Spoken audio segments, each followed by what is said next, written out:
At some point in life, everybody gets the impulsive urge to dye their hair a wild color. That's why cheap hair dye from 24-hour stores come in clutch. For those out of the blue, impulsive, 1 a.m. identity crises that you think for some reason can only be solved by dyeing your hair pink. Today, I'll be showing you guys how to properly use box dye. It's available for anyone to buy, whether you're a professional stylist or you've never colored hair in your life. After a process that's as simple as gathering your supplies, dyeing the hair, and then rinsing it out, you'll be sure to wow everyone and yourself with a fresh new look. Learning how to correctly use box dye to dye hair is beneficial because it provides a long-lasting solution to anyone's worst breakdown. Okay. Before you start the actual dyeing process, you have to make sure that you have all the required materials both in the box and separate from it. In the box should be the hair tint and developer, gloves, and user guide. You may have to buy towels, a bowl, and a hair paintbrush separately. You're going to use the towels to protect any clothes and stainable surfaces from the dye, and gloves to protect your hands.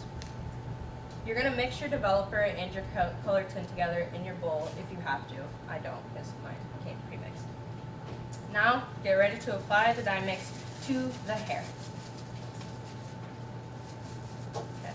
Now comes the fun part, dyeing. First, you're going to separate the hair to different sections based on the thickness of the hair. I've already separated first. I'm going to turn around. I'm going to turn her around just so you guys can see what I'm doing. Okay. Alright, second, you're going to either use your fingers or you're going to use your hair paintbrush to dip it into the dye mix. I'm just using my fingers. You're going to apply dye to half of your first section of hair. Saturate it with your fingers and rub it in. Really make sure you soak the hair completely. After you do this to the first section, you're going to do it to the other sections as well until your entire head is completely covered in dye.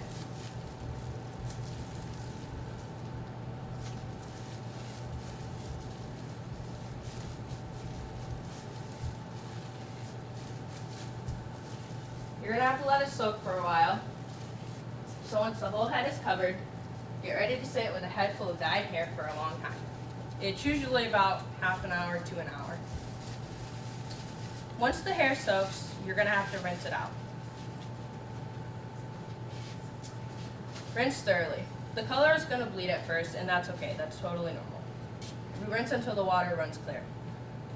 Then you shampoo and condition the hair. And finally, you dry your freshly dyed hair. You now have a whole new look to distract yourself from whatever issue caused you to purchase the box dye in the first place. It's good to know how to use box dye to dye hair because it's a quick and easy solution to a really bad breakdown. Before you start to dye the hair, you make sure that all of the needed materials are there. Once you use the materials to apply the dye to the hair, you set a timer and let it soak. Once it's done soaking, you finally rinse it out and have fun with your fresh new look. For anyone that has hit that odd point in life where you are craving a quick personal change, maybe pick up a box of crazy colored dye.